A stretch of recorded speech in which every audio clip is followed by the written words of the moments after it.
सबसे पहले आगे जाके इसी चीज का, ये रोना अस्पतालों की ना होने की वजह से नहीं है, ये रोना पैनमा का रोना है।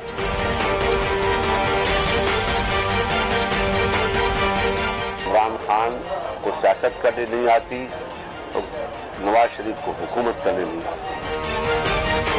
जो नई जुल्म के खिलाफ सामने खड़े होंगे वो कौन है? सबसे पहले जो खुदगर्ज हैं। अस्सलाम वालेकुम नाज़रीन, इन फोकस में खुश आमदीद। मैं हूं जवाद अहमद सिद्दीकी। नाज़रीन, 2 नवंबर को इस्लामाबाद बंद करने के फैसले के बाद, जहां इस फैसले ने हुकूमत और पाकिस्तान तहरीक इंसाफ के दरमियान एक सियासी जंग को जन्म दिया है, वहीं इस फैसले को लेकर अपोजिशन की दोनों अहम जमातों पाकिस्तान पीपल्स पार्टी और पाकिस्तान तहरीक इंसाफ के दरमियान भी आपको इख्तलाफात भी दिखाई देंगे और ये दोनों आपको एक दूसरे पर तनकीद करते भी दिखाई देंगे। आज DI खान में जलसे से खिताब करते हुए इमरान खान साहब ने यह कहा कि वो लोग जो नवाज शरीफ साहब के सपोर्टर हैं उनको बचाना चाहते हैं, उनकी सफ में सबसे आगे आसिफ अली जरदारी साहब। दूसरी जानिब कौमी असम्बली में अपोजिशन लीडर खुर्शीद शाह साहब ने आज इमरान खान साहब को नवाज शरीफ साहब का सबसे बड़ा सपोर्टर करार दिया है। खुर्शीद शाह साहब ने आज ये भी कहा नाजरीन कि जो हालात बन रहे हैं उसको देखकर उन्हें तशवीश लाहक है, उन्हें मुल्की हालात ठीक जानिब जाते दिखाई नहीं दे रहे हैं। कहां जाता देख रही है पाकिस्तान पीपल्स पार्टी इन मुल्की हालात को, और इन मुल्की हालात को खराब होने से बचाने के लिए पाकिस्तान पीपल्स पार्टी क्या कर सकती है, इसी पर हम बात करेंगे। मुझे टेलीफोन लाइन पर ज्वाइन कर रहे हैं कौमी असम्बली में अपोजिशन लीडर जनाब सैयद खुर्शीद शाह साहब। शाह साहब, बहुत शुक्रिया आपके वक्त का। सर, मैं अगर आगाज यहां से करूं, आपने कहा 2 नवंबर का फैसला कि इस्लामाबाद बंद करेंगे, लॉकडाउन करेंगे, एक मुजरिमाना फेल है। तो सर, आप समझते हैं कि इमरान खान साहब जिन अज़ाइम से अब आ रहे हैं इस्लामाबाद, ये रियासत के खिलाफ बगावत शुमार होगी, मुजरिमाना फेल से भी बढ़कर? देखें, मैंने आज अपनी प्रेस कॉन्फ्रेंस में एक बात बड़ी वाज़ेह की है कि इमरान जो है वो जिस नहज पे जाना चाहता है, ये मुल्क के लिए बहुत बड़ी खतरनाक मूव है। रियासत को इससे बहुत बड़ा धचका पहुंच सकता है। मैं समझता हूं कि दुनिया में कहीं भी किसी तरह भी किस किस्म का एहतजाज एक्सेप्ट नहीं किया जाता जहां पे दारुल खिलाफा को लॉकडाउन किया जाए। हमने पाकिस्तान में सबसे बड़ी तहरीकें चलाई है, जो शायद इमरान ने उस तहरीकों को सोचा भी नहीं होगा, समझा भी नहीं होगा और महसूस भी नहीं किया होगा। हमने अयूब खान के खिलाफ तहरीक चलाई जब बहुत बड़ी डिक्टेटरशिप थी, मगर अवाम के दबाव और ताकत इस्तेमाल जरूर की, मगर कानून के दायरे में रहते हुए। हमने ज़िया-उल-हक से बहुत बड़ी जंग की, जिसमें बहुत कुछ खोया, बहुत कुछ नुकसान उठाया। हमारे कारकुन ने कोड़े भी खाए, जेलें भी देखी, जो आज है नहीं, मगर आखिरकार हम कामयाब हुए डेमोक्रेसी को कायम करने में। वो किसी शहर को लॉकडाउन हमने नहीं किया था। उसके बाद फिर परवेज मुशर्रफ के जमाने में, जब खान साहब इमरान था भी नहीं, उस वक्त भी इस किस्म के बहुत से ऐसे इशू सामने आए। चीफ जस्टिस की गिरफ्तारी, चीफ जस्टिस का कराची में आना 12 मई को, फायरिंग होना, लोगों का शहीद होना, पिंडी के बार में उनका आना, पीपल्स पार्टी के वर्करों का शहीद होना, एहतजाज चला, लड़ते रहे, रोडों पे रहे, जनरल के खिलाफ लड़ते रहे, मगर हमने कभी इस्लामाबाद को लॉकडाउन करने की बात नहीं की। लॉकडाउन करना, बंद करना कोई बड़ा मसला नहीं है। 10,000 लोग इस्लामाबाद के रास्तों को बंद कर सकते हैं, कोई मुश्किल बात नहीं है, मगर उसका नुकसान जरूर होगा। वो उसका नुकसान क्या होगा, उसका नुकसान का फायदा कौन उठाएगा, किसको जाएगा, सिस्टम का क्या होगा। मगर मैं वाज़ेह तौर पे ये कहना चाहता हूं कि रिश्वतखोरी, इस मुल्क में करप्शन इस मुल्क का नासूर बन चुका है। वो सिर्फ मसला इमरान का नहीं है, ये हम सबका मसला है, हम सारे सियासतदानों का मसला है। हमें उठ के इसके खिलाफ जंग करनी चाहिए। आखिर पाकिस्तान कब तक इस रिश्वत की दहशतगर्दी को बर्दाश्त करता रहेगा? इस दहशतगर्दी को कब तक हम देखते रहेंगे? एक दिन हमें सब कोर्ट के बात करनी पड़ेगी, मगर तरीकेकार उसका बेहतर उठाना पड़ेगा। जैसे पीपुल्स पार्टी पार्लियामेंट में गई है, वी बिलीव पार्लियामेंट, आपकी इजाजत, people's power, we believe strength of the people of the Pakistan. आपकी इजाजत से खान साहब का मौक़िफ़ ये है कि वो एहतजाज और जलसा करते हैं, लेकिन इदारों के या हुकूमत के कान पर कोई जू नहीं रेंगती है, लिहाजा अब भी अगर वो शहर बंद करने आ रहे हैं, ये वाहिद रास्ता है, वो और क्या करें? देखें, परवेज मुशर्रफ की हुकूमत को खत्म करने में या उससे पावर छीनने में कौन सा हमने इस्लामाबाद को लॉकडाउन किया था? मोहतरमा बेनजीर भुट्टो जब आई थी तो पावर शो किया था पब्लिक का, पावर मैसेज शो किए थे पब्लिक के। हमने ये शो नहीं किया था कि कराची को लॉक किया, लाहौर को लॉक किया। जब 86 में बीबी आई थी जवाहर के जमाने में, तब भी हमने पब्लिक पावर शो किया था, पब्लिक मैसेज शो किए थे। सियासी जमातें दुनिया में पब्लिक मैसेज शो करती है। मैं नवाज शरीफ, मैंने बात की है कि हुकूमत ने मुझसे राब्ता किया है, ऑफिशियली नहीं अनऑफिशियली, और मैंने उसमें कहा है कि हम उसके कंधा देने के लिए, बचाने के लिए नहीं है। हमने पार्लियामेंट के अंदर बिल पेश किया है, हमारी लीडरशिप ने 4 पॉइंट्स दिए हैं, और बैठो, करप्शन पे कंप्रोमाइज पीपल्स पार्टी नहीं करेगी। हाँ, अगर इमरान ये समझता है कि वो इस तरीके से कामयाब हो जाएगा और कोई थर्ड फोर्स आ जाएगी या कोई और चीज हो जाएगी, लोग मरेंगे और कुछ होगा, तो ये कम से कम मैं समझता हूँ कि स्टेट के लिए, मुल्क के लिए, सियासत के लिए, जमहूरियत के लिए, पार्लियामेंट के लिए इमरान खान साहब के इस इकदाम को हुकूमत मुजरिमाना फेल समझते हुए, रियासत के खिलाफ बगावत समझते हुए कार्रवाई करती है, उन्हें रोकती है या गिरफ्तार कर लेती है, तो वो गलत करेगी हुकूमत या आप सपोर्ट करेंगे? मैं समझता हूँ इमरान भी यही मांगता है कि उसको गिरफ्तार किया जाए। अच्छा, इमरान भी यही चाहता है कि उसको रोका जाए।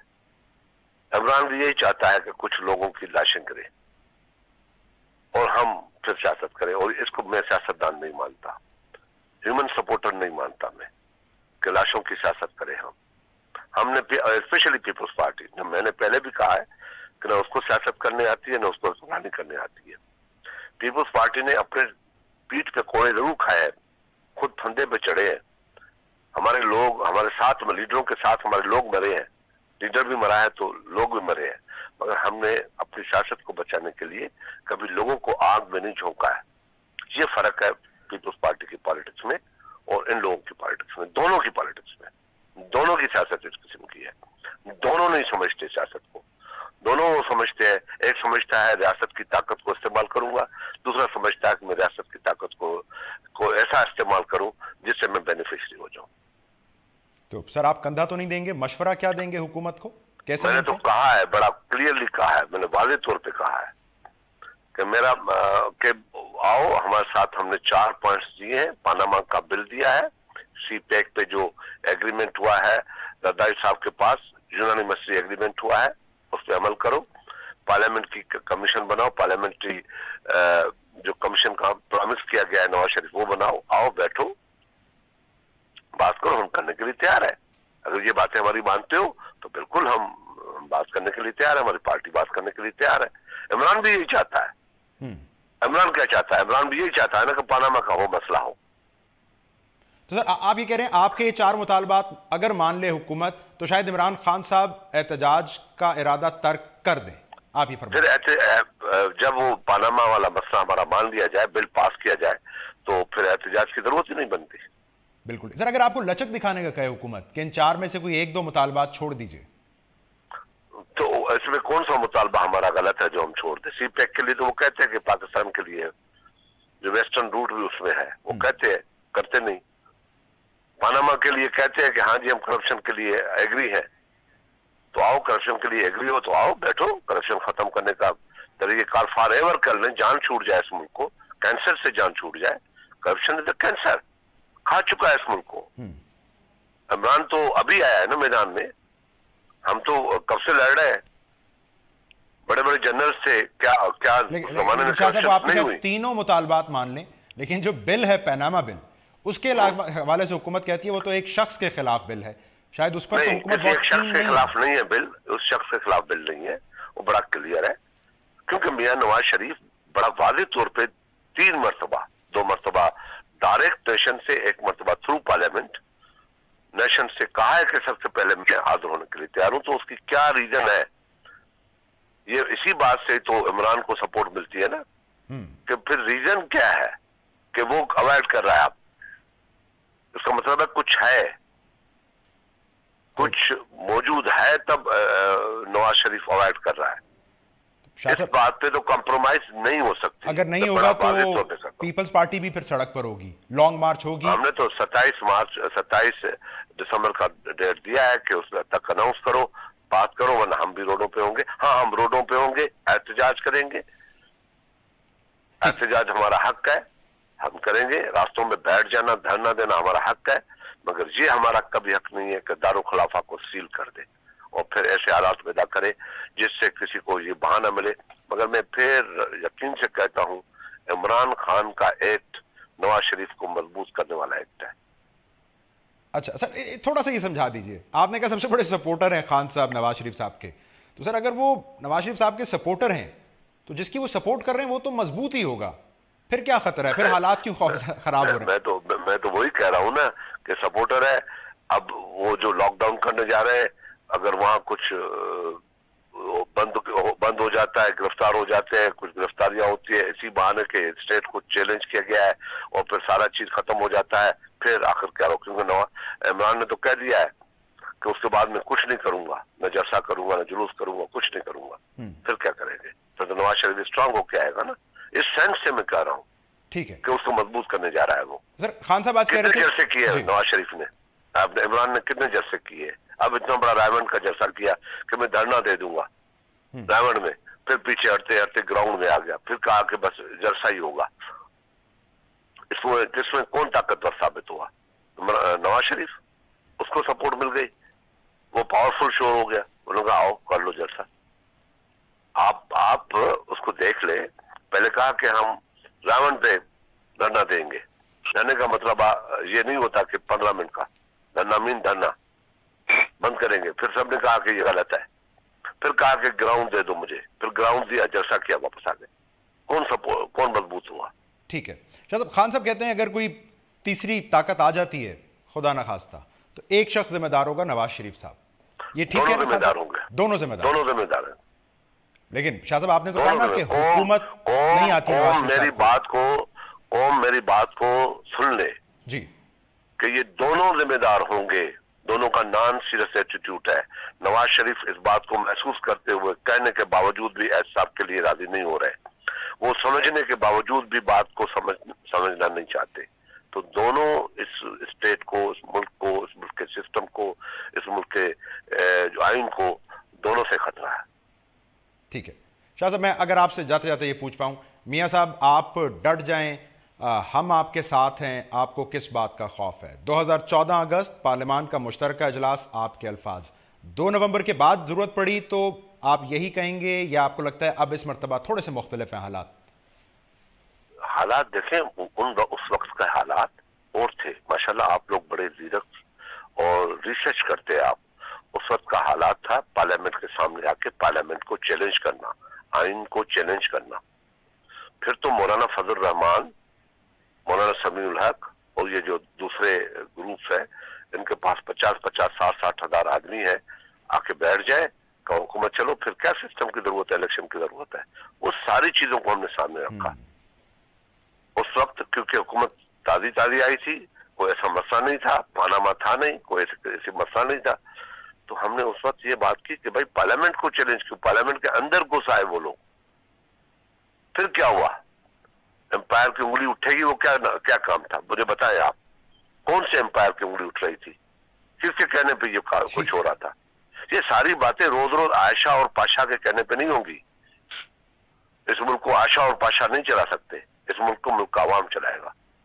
शाह साहब मैं शुक्रिया अदा करता हूँ। कौमी असम्बली में अपोजिशन लीडर खुर्शीद साहब, नाज़रीन अब ये फरमा रहे थे कि हुकूमत के सामने उनकी जमात के चेयरमैन ने 4 मुतालबात रखे हैं। अगर उनमें पनामा इंक्वायरी बिल की हिमायत का मुतालबा अगर हुकूमत ने सपोर्ट ना की तो पीपल्स पार्टी भी 27 दिसंबर को लॉन्ग मार्च करेगी। उन्होंने कहा अगर कोई तीसरी ताकत आती है तो उसके जिम्मेदार इमरान खान साहब और नवाज शरीफ साहब दोनों होंगे। प्रोग्राम में एक ब्रेक शामिल करते हैं। तहरीक इंसाफ के इस 2 नवंबर को मिशन लॉकडाउन के हवाले से क्या हिकमत अमली इस वक्त बन रही है, प्रोग्राम के ब्रेक के बाद इस पर बात करते हैं। हमें ज्वाइन करेंगे अवामी मुस्लिम लीग के सरबराह शेख रशीद अहमद साहब। Stay tuned.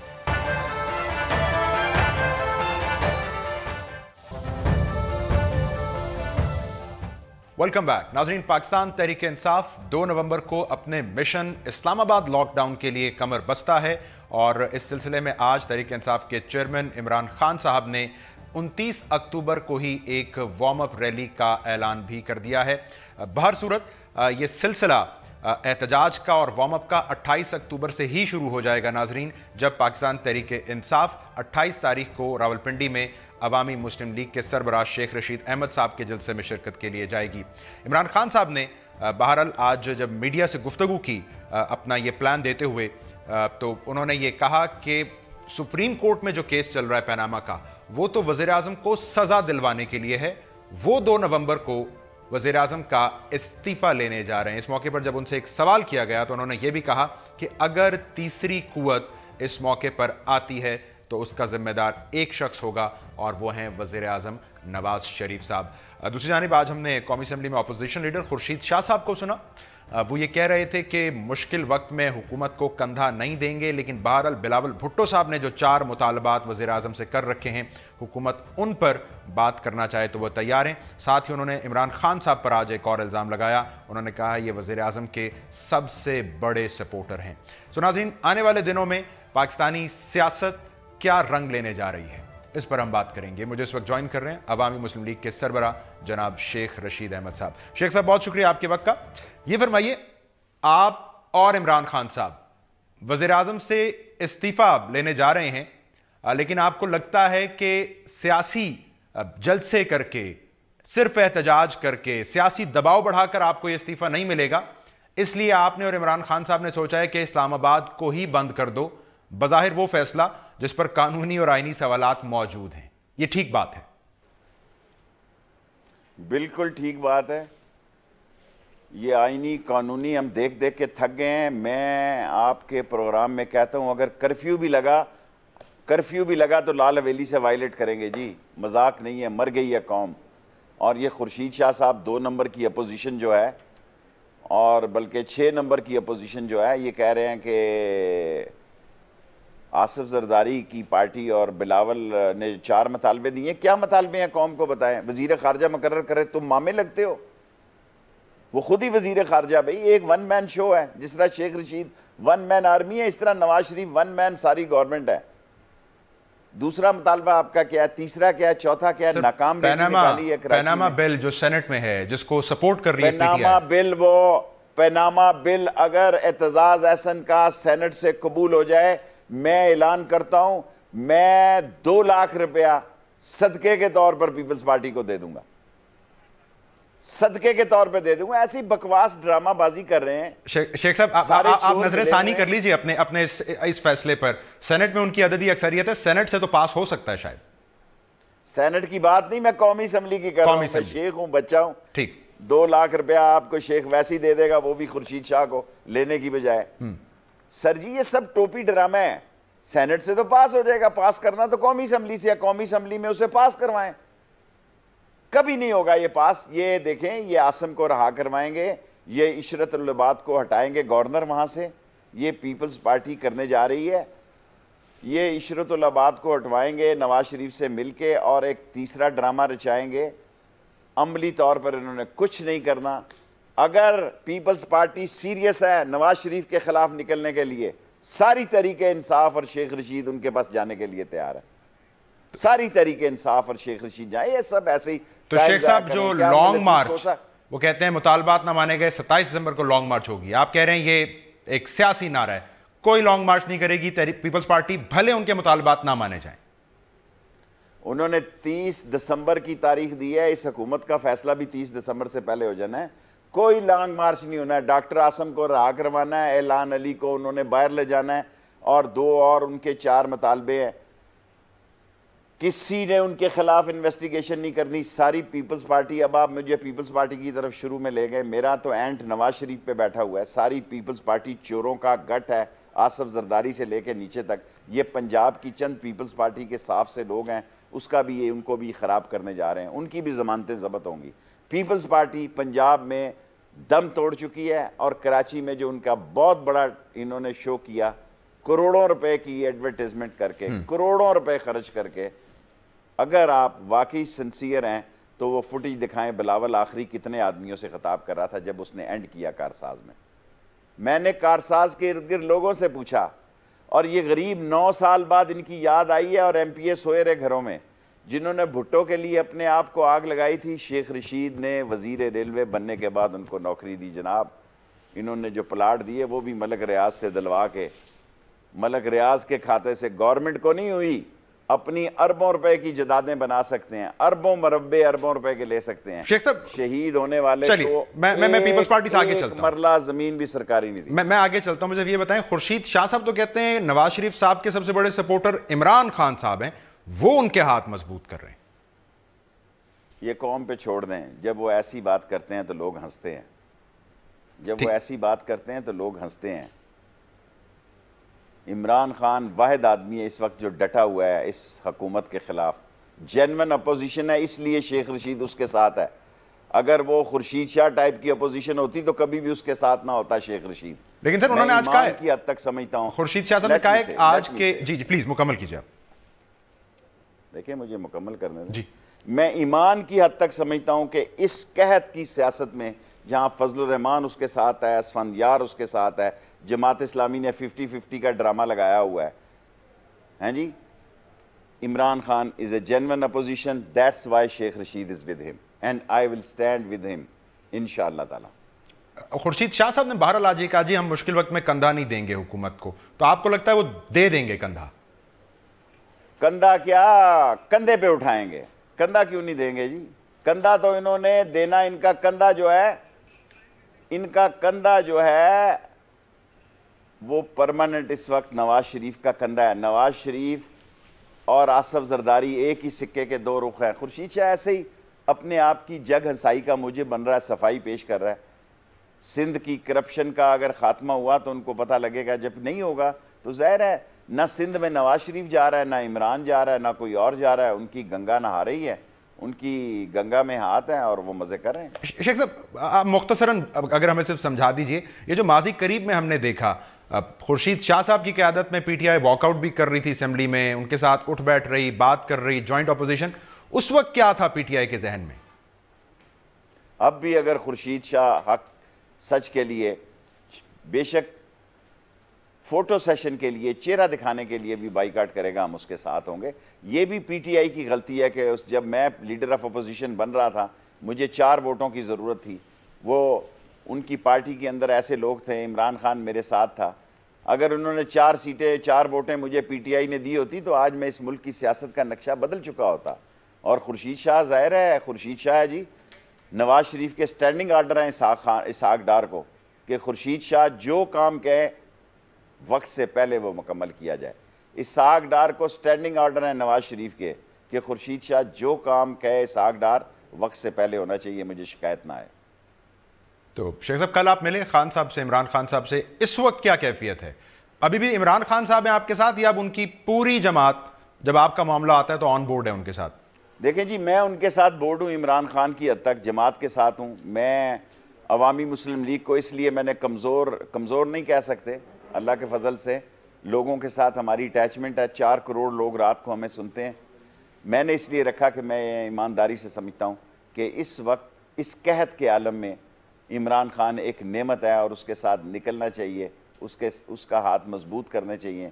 और जो ये टोपी ड्रामा कर रहे हैं, जो ना मुनाफक अपोजिशन से, मैं समझता हूँ कि फजलुर रहमान 1000 दर्जे अच्छा है कि आज भी वो नवाज शरीफ के शहबाज शरीफ साथ के साथ मिलकर इजहार यकजहती कर रहा था, और 2 महीने 6 महीने 7 महीने पहले बन्नू में भी साथ था, क्योंकि फजलुर रहमान की तरजीह इस्लाम नहीं इस्लामाबाद है। Try to understand, Fazlur Rahman की तरजीह इस्लाम नहीं इस्लामाबाद है।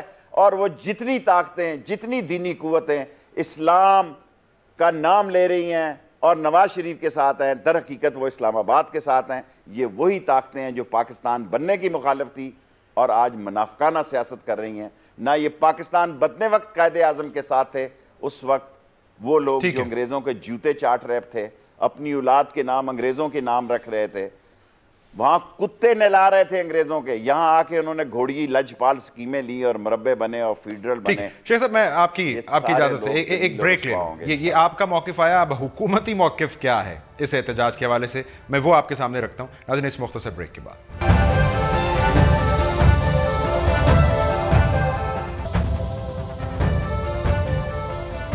वेलकम बैक नाज़रीन, हम बात कर रहे हैं अवामी मुस्लिम लीग के सरबराह जनाब शेख रशीद अहमद साहब से। शेख साहब, आपकी इजाज़त से ज़रा ये सुनिए, हमारे प्रोग्राम में बलीगुर रहमान साहब वज़ीर मुमलिकत बराए दाखिला, उन्होंने PTI के इस एहतजाज के हवाले से क्या कहा। आज बड़ा संजीदा इल्ज़ाम लगा कि जी कलअदम तंजीमों को इस्तेमाल करने की कोशिश कर रहे हैं इमरान खान साहब।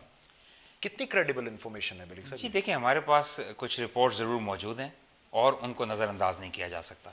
ये रिपोर्ट्स हैं या ये कंफर्म्ड रिपोर्ट्स हैं? मैं आपसे सोर्सेज नहीं पूछता हूँ, बट आप बता सकते हैं कि जी हमने रिपोर्ट्स के ऊपर तहकीक कर ली है, ये कंफर्म। देखिए, ये ऐसी रिपोर्ट्स हैं और उनकी संजीदगी इतनी है कि इनको नज़रअंदाज नहीं किया जाता। मुसल्लह जिहादी तंजीमों से इमरान खान साहब मदद मांग रहे हैं इस एहतजाज को कामयाब बनाने के लिए, हुकूमत ये अब तवातुर से कह रही है।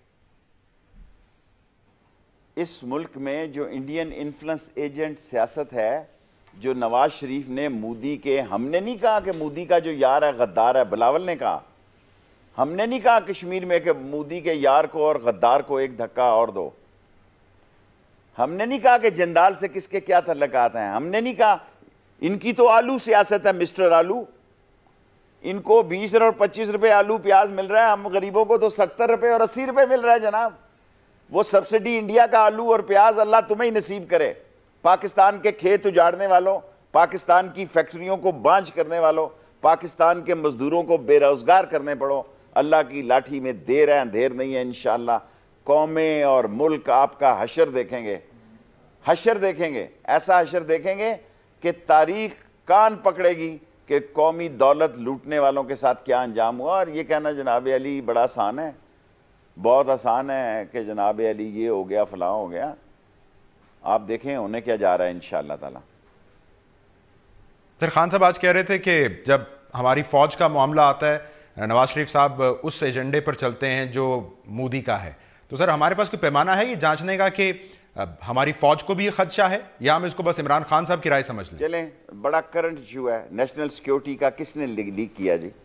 5 जलसों में 5 हाई प्रोफाइल मीटिंगों में गए हैं परवेज रशीद साहब, चोर दरवाजे से भागे हैं 5 दिनों में।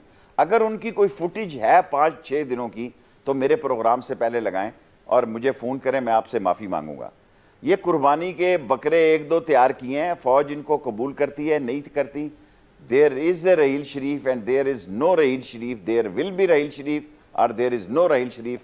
अस्करी अदारों और इस सिविल गवर्नमेंट के दरमियान इट खटक्का है, इसका नतीजा खौफनाक भी निकल सकता है और दुआ करें खौफनाक और ख़तरनाक ना हो। खान साहब आज कहते हैं जी अगर कोई तीसरी कुव्वत आई तो एक शख्स जिम्मेदार है, वज़ीर आज़म नवाज शरीफ साहब। सर आप खुद कह रहे हैं इट खड़का करने तो आप और खान साहब जा रहे हैं, तो हुकूमत फिर कैसे जिम्मेदार होगी अगर कोई ऐसी सूरत हाल आती है? सर 7 महीने हमने TOR का इंतज़ार किया, 7.5 महीने। हम इलेक्शन कमीशन में गए, हम स्पीकर के पास गए, उल्टा चोर कोतवाल को डांटे। यार मैं मुंतखब मेंबर हूँ, सबसे सीनियर पार्लियामेंटेरियन हूँ पाकिस्तान का, डूब मरे ये लोग। अगर मैं यूरोप में पार्लियामेंटेरियन होता, मैं आता तो लोग उठ के मेरा इस्तकबाल करते। मेरा स्पीकर ही नहीं खुलता यार, आप बताएं मैं क्या करूं, टकरे मारूं? नहीं सर, लेकिन ये जवाब, ये किसी तीसरी कुव्वत के आने का जवाब तो नहीं हो सकता शेख साहब। मैं अपने हक की बात, जमहूरियत की बात कर रहा हूं ना, मैं जमहूरियत की बात कर रहा हूं कि जमहूरियत के लिए ऐसे ऐसे बयान स्पीकर देता है। केस भेजना नवाज शरीफ का था इमरान खान का भेज दिया। ये सियासी गुलाम है, यतीम है, ये बांझ लोग हैं, जुर्रत नहीं, उधार खाए बैठे हैं। ये समझ रहे हैं नवाज शरीफ नाराज हो गया तो खुदा नाराज हो जाएगा। दुआ करें कि खुदा नाराज ना हो, मखलूक खुदा नाराज ना हो। ये थोड़े दिनों की हुकूमतें कोई हुकूमतें नहीं होती, ये आर्जी चीज़ें हैं। ठीक है, तो शेख साहब हम फिर ये समझ लें कि सुप्रीम कोर्ट में पनामा पिटीशंस कहां तक जाती हैं, वहां क्या सूरत हाल बन रही है, उससे कतई नज़र आपका और इमरान खान साहब का एजेंडा वाजे है कि इस्लामाबाद बंद होगा, वज़ीर आज़म का इस्तीफा लेना है, सुप्रीम कोर्ट के तरीक़ाकार से कतई नज़र। सर जी, मेरा केस सबसे सिंपल है। 62 और 63 में 9 MNA निकले हैं, 9 MNA MPA निकले हैं, और वो नवाज शरीफ भी सादक और अमीन नहीं है। विद प्रूफ मैंने कहा कि इसकी बेटी का डिपेंडेंट बताई है इसने 13 के इलेक्शन में। फिर पनामा के एसेट्स कहाँ से निकल आए, फिर पनामा कहाँ से निकला है जनाब। सो गुजारिश ये है, तंग आमद बजंग आमद, हमने फैसला कर लिया है जी कि ये धरना प्लस होगा, शॉर्ट स्वीट और स्मार्ट होगा, और हम जो है अपनी पूरी जिद्दोजहद से कोशिश करेंगे। चलिए सर, मैं आपसे आखिरी सवाल अगर ये पूछ लूं, कोई एग्जिट स्ट्रेटजी आपने और खान साहब ने रखी है इस्लामाबाद बंद करने के बाद, या ऑल आउट जा रहे हैं? कल हमने इस्लामाबाद बंद होगा, रहेगा? कल हमने डिस्कस किया, अभी बड़े दिन है, अभी 1-2 दिन बाद, और हमने स्ट्रेटजी बनाई है कि अगर छापे पड़ते हैं तो क्या स्ट्रेटजी है, अगर ये कंटेनर लगाते हैं तो क्या स्ट्रेटजी है, हमने कहाँ से दाखिल होना है, ये हमने और इमरान खान ने आपस में डिस्कस किया है। और अभी तो दिन दिन में हुकूमत में काफ़ी परेशानियाँ हैं, उस परेशानियों को हम देख रहे हैं वो किस नतीजे पर पहुँचते हैं, then we will take a decision. But ये डिसीजन पूरा इंशाल्लाह अगर दम में दम हुआ तो 2 नवंबर को सड़क पे होंगे इंशाल्लाह ताला। शेख रशीद अहमद साहब, बहुत शुक्रिया। नाज़रीन, अवामी मुस्लिम लीग के सरबराह शेख रशीद अहमद साहब की गुफ्तगू आपने सुनी। बुनियादी तौर पर वो कह रहे थे कि उनकी दानिश में हुकूमत परेशान है, और वो और इमरान खान साहब इस वक्त इस पर नज़रें लगाए बैठे हैं कि हुकूमत इस परेशानी में क्या फ़ैसला लेती है। हुकूमत के उस फैसले के बाद वो अपनी जो हतमी हिकमत अमली है उसको शक्ल देंगे, उस पर पहुँचेंगे। आज के प्रोग्राम से नाज़रीन इतना ही। प्रोग्राम देखने का बहुत शुक्रिया।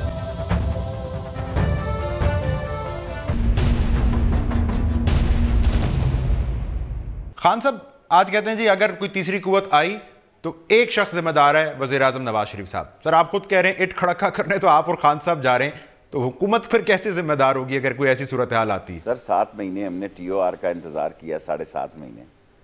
हम इलेक्शन कमीशन में गए, हम स्पीकर के पास गए, उल्टा चोर कोतवाल को डांटे। यार मैं मुंतखब मेंबर हूँ, सबसे सीनियर पार्लियामेंटेरियन हूँ पाकिस्तान का, डूब मरे ये लोग। अगर मैं यूरोप में पार्लियामेंटेरियन होता, मैं आता तो लोग उठ के मेरा इस्तकबाल करते। मेरा स्पीकर ही नहीं खुलता यार, आप बताएं मैं क्या करूं, टकरे मारूं? नहीं सर, लेकिन ये जवाब, ये किसी तीसरी कुव्वत के आने का जवाब तो नहीं हो सकता शेख साहब। मैं अपने हक की बात, जमहूरियत की बात कर रहा हूं ना, मैं जमहूरियत की बात कर रहा हूं कि जमहूरियत के लिए ऐसे ऐसे बयान स्पीकर देता है।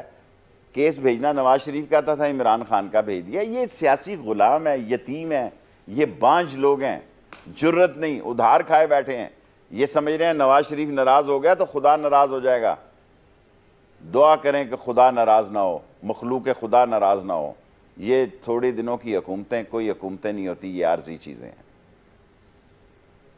ठीक है, तो शेख साहब हम फिर ये समझ लें कि सुप्रीम कोर्ट में पनामा पिटीशंस कहां तक जाती हैं, वहां क्या सूरत हाल बन रही है, उससे कतई नज़र आपका और इमरान खान साहब का एजेंडा वाजे है कि इस्लामाबाद बंद होगा, वज़ीर आज़म का इस्तीफा लेना है, सुप्रीम कोर्ट के तरीक़ाकार से कतई नज़र। सर जी मेरा केस सबसे सिंपल है। 62 और 63 में 9 MNA निकले हैं, 9 MNA MPA निकले हैं, और वो नवाज शरीफ भी सादक और अमीन नहीं है। विद प्रूफ मैंने कहा कि इसकी बेटी का डिपेंडेंट बताई है इसने 13 के इलेक्शन में। फिर पनामा के एसेट्स कहाँ से निकल आए, फिर पनामा कहाँ से निकला है जनाब। सो गुजारिश ये है, तंग आमद बजंग आमद, हमने फैसला कर लिया जी कि ये धरना प्लस होगा, शॉर्ट स्वीट और स्मार्ट होगा, और हम जो है अपनी पूरी जिद्दोजहद से कोशिश करेंगे कि बंद करें इस्लामाबाद को, एयरपोर्ट्स को, रेलवे को, शहरों को। और अगर इन्होंने रास्ता रोका, गो कि मुझे पूरा यकीन है कि इनमें रास्ता रोकने की ज़रूरत नहीं है हमें, ये गैर मकबूल की आदत है। और इस्लामाबाद की पुलिस किसी कीमत पर हमारे साथ वो सलूक नहीं करेगी जो मॉडल टाउन पे शहबाज शरीफ साहब की पुलिस ने किया। इनका यही मिशन है कि पाक फौज को पंजाब पुलिस बना दिया जाए। मैं आपको यकीन से कहता हूँ, शेख साहब आज मुझे इस्लामाबाद पुलिस की तरफ से पैगाम मिला है, किसी ने दिया, उनके वेल विशर्स ने, उन्होंने कहा शेख रशीद नौकरी छोड़ देंगे, अपने लोगों पे गोली नहीं चलाएंगे किसी कीमत पे भी। चलिए सर, मैं आपसे आखिरी सवाल अगर ये पूछ लूं, कोई एग्जिट स्ट्रेटजी आपने और खान साहब ने रखी है इस्लामाबाद बंद करने के बाद, या ऑल आउट जा रहे हैं? कल हमने इस्लामाबाद बंद होगा, रहेगा? कल हमने डिस्कस किया, अभी बड़े दिन है, अभी 1-2 दिन बाद और हमने स्ट्रेटजी बनाई है कि अगर छापे पड़ते हैं तो क्या स्ट्रेटजी है, अगर ये कंटेनर लगाते हैं तो क्या स्ट्रेटजी है, हमने कहाँ से दाखिल होना है, ये हमने और इमरान खान ने आपस में डिस्कस किया है। और अभी तो दिन दिन में हुकूमत में काफ़ी परेशानियाँ हैं, उस परेशानियों को हम देख रहे हैं वो किस नतीजे पर पहुँचते हैं, then we will take a decision. But ये डिसीजन पूरा इंशाल्लाह अगर दम में दम हुआ तो 2 नवंबर को सड़क पे होंगे इंशाल्लाह ताला। शेख रशीद अहमद साहब, बहुत शुक्रिया। नाज़रीन, अवामी मुस्लिम लीग के सरबराह शेख रशीद अहमद साहब की गुफ्तगू आपने सुनी। बुनियादी तौर पर वो कह रहे थे कि उनकी दानिश में हुकूमत परेशान है और वो और इमरान खान साहब इस वक्त इस पर नज़रें लगाए बैठे हैं कि हुकूमत इस परेशानी में क्या फ़ैसला लेती है। हुकूमत के उस फैसले के बाद वो अपनी जो हतमी हिकमत अमली है उसको शक्ल देंगे, उस पर पहुँचेंगे। आज के प्रोग्राम से नाज़रीन इतना ही। प्रोग्राम देखने का बहुत शुक्रिया।